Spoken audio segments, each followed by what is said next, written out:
यदि हम किसी नंबर फॉर एग्ज़ाम्पल 2 के ऊपर राइट साइड की ओर एक छोटे साइज़ में नंबर 6 लिखते हैं तो इसे पढ़ा जाएगा 2 टू द पावर 6 और इसका मतलब होगा 2 को 2 से मल्टीप्लाई करना है 6 बार लिखकर।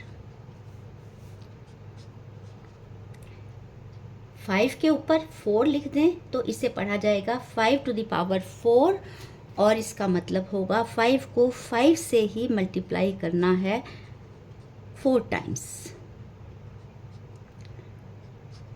इसका मतलब होगा इसे पढ़ा जाएगा 7 टू द पावर 3 और इसका मतलब होगा 7 को 7 से ही मल्टीप्लाई करना है 3 टाइम्स।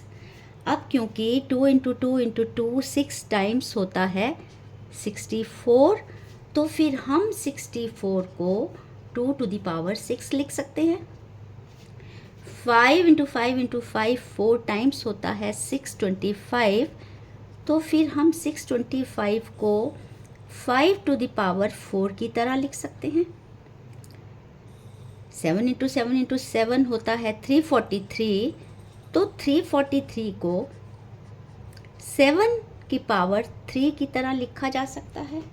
बच्चों, किसी नंबर को लिखने के इस फॉर्म को हम कहते हैं उसकी एक्सपोनेंशियल फॉर्म या घातांकीय रूप।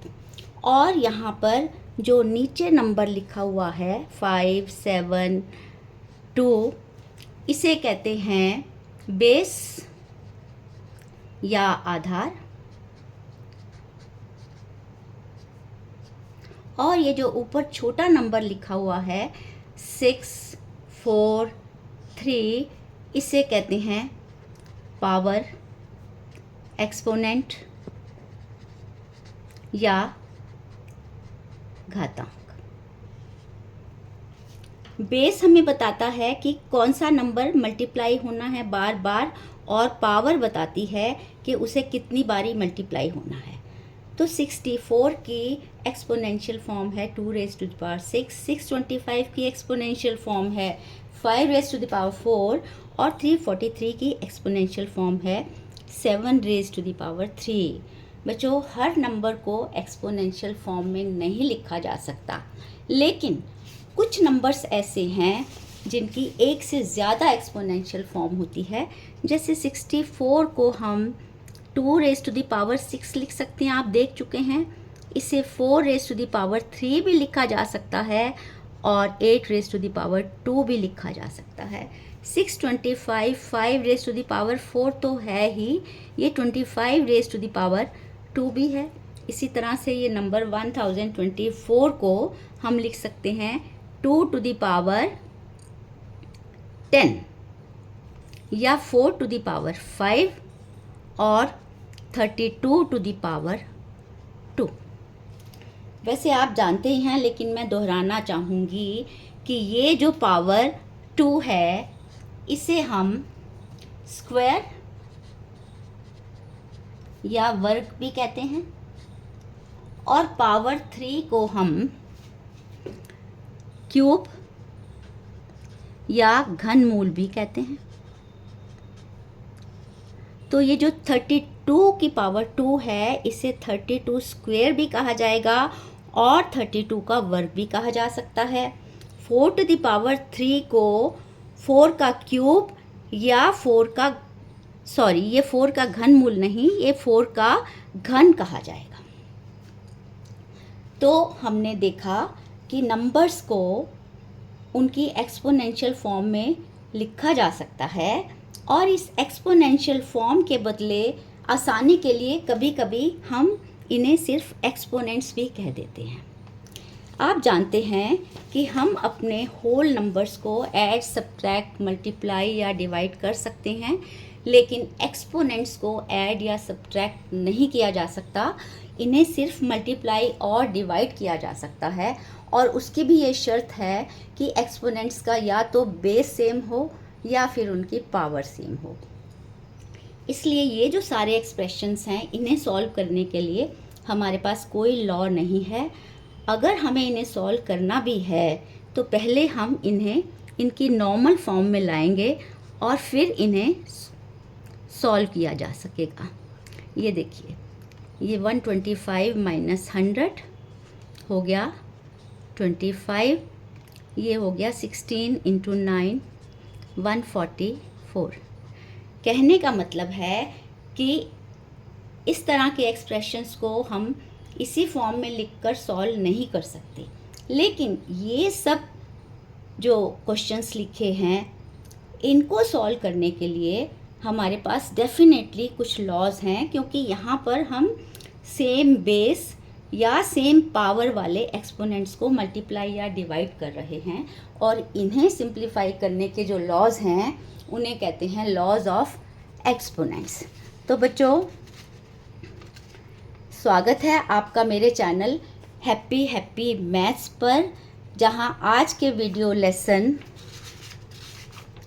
लॉज ऑफ एक्सपोनेंट्स या घातांकों के नियम में आप सीखेंगे 8 लॉज ऑफ एक्सपोनेंट्स और उनके एग्जाम्पल्स, एक्सपोनेंट्स की हमारी नॉलेज पर बेस्ड कुछ इम्पॉर्टेंट रिजल्ट्स, एक्सपोनेंट्स को सॉल्व करने में होने वाली एक कॉमन मिस्टेक। इसके अलावा हम जानेंगे कि एक्सपोनेंट्स हमारे लिए किस तरह यूज़फुल हैं, और हम सीखेंगे 2, 3, 5 जो कि पहले 3 प्राइम नंबर्स हैं, इनकी पावर्स के बारे में। तो एक्सपोनेंट्स के बेसिकली मेनली 8 लॉज हैं। फर्स्ट लॉ कहता है कि जब सेम बेस वाले एक्सपोनेंट्स मल्टीप्लाई होते हैं तो उनकी पावर्स ऐड हो जाती हैं। For example 7 raise to the power 9 into 7 raise to the power 10 में बेस सेम है, तो रिज़ल्ट में बेस तो यही रहेगा और पावर्स ऐड हो जाएंगी, और ये बन जाएगा 7 raise to the power 19। Second law कहता है यदि सेम बेस वाले एक्सपोनेंट्स डिवाइड होंगे तो बेस तो वही रहेगा, लेकिन एक्सपोनेंट्स सब्ट्रैक्ट हो जाएंगे, और हमें ध्यान रखना है कि न्यूमरेटर वाले एक्सपोनेंट में से डिनोमिनेटर वाला एक्सपोनेंट सब्ट्रैक्ट होगा। तो एग्जांपल के लिए 8 raise to the power 20 minus 8 raise to the power 17 हो जाएगा 8 raise to the power 20 minus 17 is equal to 8 raise to the power 3। Next law को हम पावर ऑफ पावर लॉ कहते हैं। इसमें बेस एक ही है और 2 पावर्स हैं, एक पावर ब्रैकेट के अंदर, दूसरी पावर ब्रैकेट के बाहर।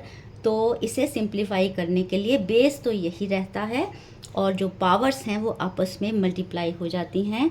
एग्जाम्पल लेते हैं 2 raise to the power 3 bracket के अंदर और एक पावर ब्रैकेट के बाहर, ये हो जाएगा 2 raise to the power 3 into 2 यानी कि 2 रेज़ टू द पावर 6।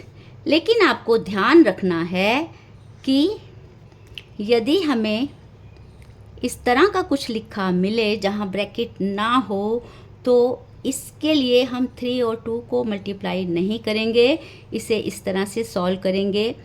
2 की पावर, ये 3 टू द पावर 2 जो 9 होता है, ये 2 टू द पावर 9 हो जाएगा। तो आपको याद रखना है कि ये दोनों जो एक्सप्रेशंस हैं ये सेम नहीं हैं, इसलिए ये इक्वल नहीं होंगे। नेक्स्ट फोर्थ लॉ में सेम पावर वाले एक्सपोनेंट्स मल्टीप्लाई हो रहे हैं, तो फिर रूल ये रहेगा कि जो हमारी पावर है वो तो वही रहेगी, लेकिन बेस मल्टीप्लाई हो जाएंगे। तो इसका एग्जाम्पल लेते हैं बच्चों, आपको दिखने में आसानी हो तो मैं कुछ दूसरा कलर यूज़ करना चाहूँगी यहाँ पर। तो देखिए, आपने देखा कि पावर m रही है और जो बेस हैं वो आपस में डिवाइड हो गए हैं। हाँ जी, हमने ये एग्जाम्पल लिखना है, तो हम लिख सकते हैं से 11 raise to the power 3 into 7 raise to the power 3। Power same है, ये मल्टीप्लाई हो रहे हैं, तो पावर अब भी वही रहेगी, लेकिन 11 और 7 मल्टीप्लाई हो जाएंगे। इसका रिज़ल्ट आ जाएगा 77 रेज़ टू द पावर 3। और नेक्स्ट एग्जांपल में अगर मैं इनको डिवाइड किया है, पावर सेम है, तो पावर अब भी वही रहेगी, लेकिन बेस डिवाइड हो जाएंगे। चलिए कुछ एग्जांपल आप सोचिए। मैं ले लेती हूँ 9 raise to the power 8 divided by 3 raise to the power 8। तो पावर तो 8 ही रहेगी, लेकिन 9 3 से डिवाइड हो जाएगा और इसका रिज़ल्ट आ जाएगा 3 raise to the power 8। Next law तो सबसे सिंपल लॉ है, इसे कहते हैं ज़ीरो एक्सपोनेंट लॉ। ये कहता है कि बेस कुछ भी हो, अगर पावर ज़ीरो है तो रिज़ल्ट 1 आएगा। तो इसका एग्जांपल के लिए मैं लेती हूँ 7 रेज टू द पावर 0, वो 1 होगा। 9 रेज टू द पावर 0 1 होगा। 3.5 रेज टू द पावर 0 1 होगा। कोई भी बेस होगा, अगर पावर 0 होगी तो उसका रिज़ल्ट 1 आएगा। हमारा अगला लॉ है नेगेटिव एक्सपोनेंट का लॉ।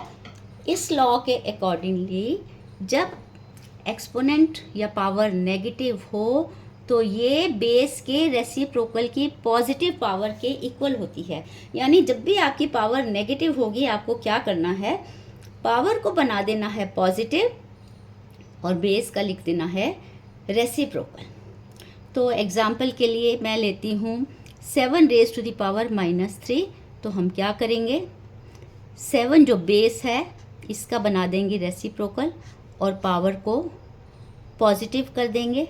इसी तरह से एक दूसरे एग्जाम्पल में यदि 3/8 की पावर -4 है तो हम क्या करेंगे, बेस का रेसिप्रोकल कर देंगे 8/3 और ये पावर बन जाएगी +4। और बच्चों आपने देखा कि बेस का नेगेटिव पावर को पॉजिटिव बनाने के लिए हम बेस का रेसिप्रोकल लिखते हैं। तो कभी कभी हमें पॉजिटिव पावर को नेगेटिव बनाना होगा, तब भी हम बेस का रेसिप्रोकल कर देंगे। ये जो 8th लॉ है ये रैशनल एक्सपोनेंट लॉ होता है। यहाँ पर देखिए a to the power 1/n है, तो ऐसे में हम क्या करते हैं, ये सिंबल लेते हैं, इसे कहते हैं रूट का सिंबल। तो रूट के सिंबल के अंदर हम लिख देते हैं बेस और यहाँ पर जो डिनोमिनेटर है उसे यहाँ लिख देते हैं। इस एक्सप्रेशन को पढ़ते हैं nth रूट ऑफ a। एग्जाम्पल लेके समझाना चाहूँगी, जैसे कि मेरे पास लिखा हुआ है 36 की पावर 1/2। तो मैं क्या करूँगी, ये रूट का सिंबल लेकर इसमें ये 36 लिख दूँगी और ये जो 2 है इसे रूट के सिंबल के बाहर यहाँ लिख दिया जाएगा और इसे पढ़ेंगे 36 का सेकंड रूट। और बताना चाहूँगी कि सेकंड रूट को हम स्क्वायर रूट या वर्गमूल भी कहते हैं। इसी तरह से एक नंबर है 125, इसकी पावर 1/3 है, तो हम वही करेंगे, ये सिंबल लिखेंगे। क्या सिंबल है, ये रूट का सिंबल है। इस रूट के सिंबल के अंदर हम लिखेंगे बेस और ये जो पावर का डिनोमिनेटर है उसे रूट के सिंबल के बाहर लिख देंगे। तो 25 रेज़ टू द पावर 1/3 को इस तरह से लिखेंगे और इसे पढ़ा जाएगा 125 का थर्ड रूट। तो बच्चों जिस तरह से सेकंड रूट को हमने कहा था स्क्वायर रूट या वर्गमूल, थर्ड रूट को हम कहते हैं क्यूब रूट या घनमूल। एक्सपोनेंट्स की जो हमारी नॉलेज है, ये तो एक्सपोनेंट्स के 8 लॉज थे। एक्सपोनेंट्स की जो हमारी नॉलेज है उसके बेस पर हमारे पास कुछ और रिजल्ट्स हैं, वो इस तरह से हैं। देखिए a टू द पावर 1 ये कहता है कि बेस कुछ भी हो, अगर पावर 1 है तो उसका रिज़ल्ट उस बेस के बराबर ही होगा। और ये तो होना ही चाहिए, क्योंकि हमने तो सीखा ही है कि यदि पावर 1 है तो बेस को एक ही बार लिखा जाएगा। तो फिर 7 रेज़ टू द पावर 1 यानी 7 को एक बार लिखा जाएगा। 9 रेज़ टू द पावर 1 तो 9 को एक बार लिखा जाएगा। और इसके साथ साथ हम तो ये भी समझ गए कि अगर किसी नंबर की पावर नहीं लिखी होगी तो उसका मतलब है उसकी पावर 1 है। नेक्स्ट रिज़ल्ट में हम देखते हैं कि 1 की पावर n, 1 की कुछ भी पावर हो, जो रिज़ल्ट है वो हमेशा 1 ही होगा। क्यों भाई? करके देख लेते हैं। मान लीजिए मेरे पास लिखा हुआ है 1 की पावर 5, तो जो हमने सीखा है उसके अकॉर्डिंगली हमें 1 को 1 से 5 टाइम्स मल्टीप्लाई करना है। तो 1 को 1 से कितनी बार भी मल्टीप्लाई करें रिज़ल्ट तो 1 ही आएगा। तो ये पावर अगर 5 ना होकर 50 हो तो भी रिज़ल्ट 1 आएगा, 50 की बजाय 500 हो तो भी रिज़ल्ट 1 आएगा। नेक्स्ट रिज़ल्ट है कि अगर बेस -1 है तब रिज़ल्ट हमेशा -1 या +1 नहीं आएगा। यदि बेस -1 है तो रिज़ल्ट +1 होगा अगर पावर एक इवन नंबर है, और अगर पावर ऑड नंबर है तो रिज़ल्ट -1 होगा। इसलिए मेरे पास यदि लिखा हुआ है -1 रेज़ टू द पावर 48, तो मैं -1 को -1 से 48 बार मल्टीप्लाई नहीं करूँगी, मैं बस इसका रिज़ल्ट लिख दूँगी 1। और -1 की पावर अगर मान लीजिए 59 है, जो कि एक ऑड नंबर है, तो मैं इसका रिज़ल्ट डायरेक्टली -1 लिख सकती हूँ। अब जो नेगेटिव एक्सपोनेंट लॉ है उसके अकॉर्डिंगली यदि एक्सपोनेंट नेगेटिव हो तो हम उसका बेस का लिख देते हैं रेसिप्रोकल, और उसके पावर को बना देते हैं पॉजिटिव। तो और क्योंकि पावर 1 है तो रिज़ल्ट तो यही होगा।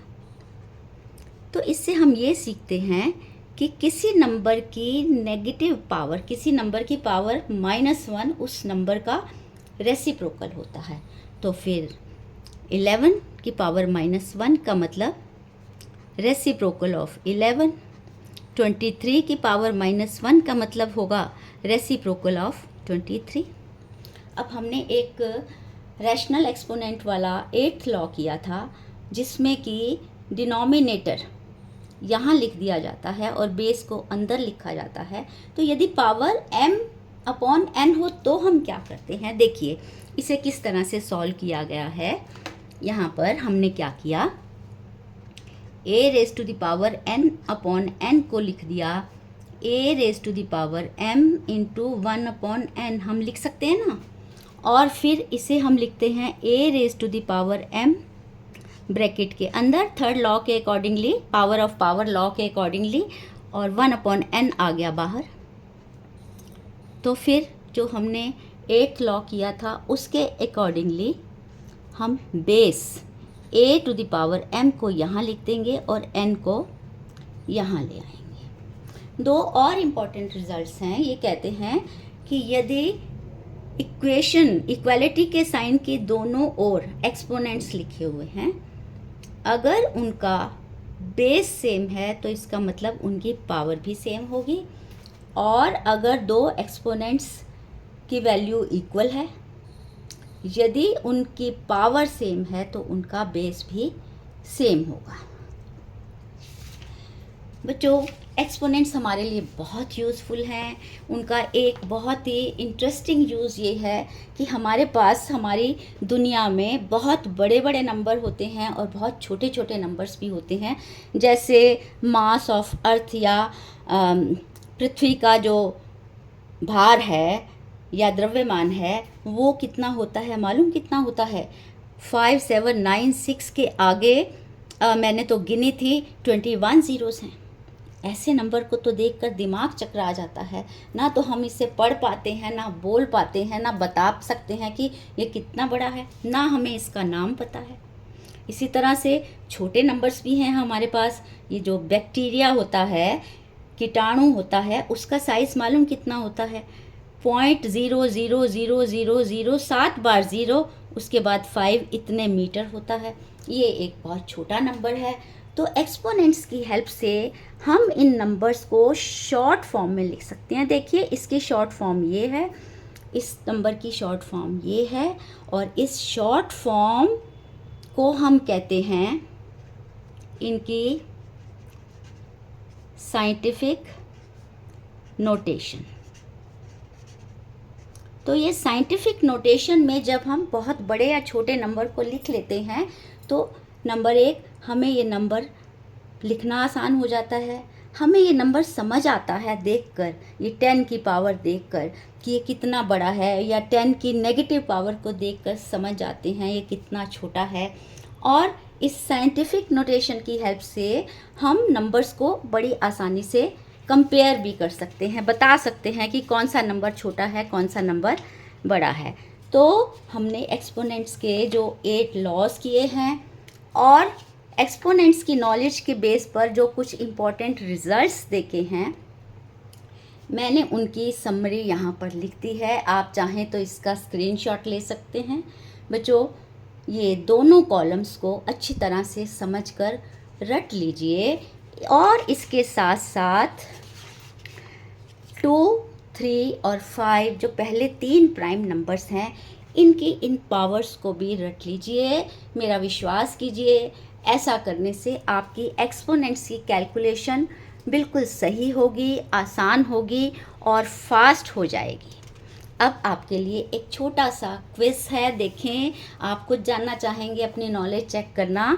तो पहला क्वेश्चन है, x to the power y equal to 1 है, तो x यदि 7 है तो y क्या होगा? याद कीजिए, कौन सी पावर है जो किसी भी नंबर पर लिखी जाए तो उसकी वैल्यू 1 हो जाती है? आपको याद आ गया होगा। आपका इसका आंसर अपनी नोटबुक में लिख लीजिएगा। अब a to the power -1 is equal to a, यानी ये a का रेसिप्रोकल है और ये है a। आपको बताया ना a to the power -1 a का रेसिप्रोकल होता है। तो ये कह रहे हैं कि एक नंबर का रेसिप्रोकल उसी नंबर के बराबर है। बताइए नंबर कौन सा है? कुछ याद आया?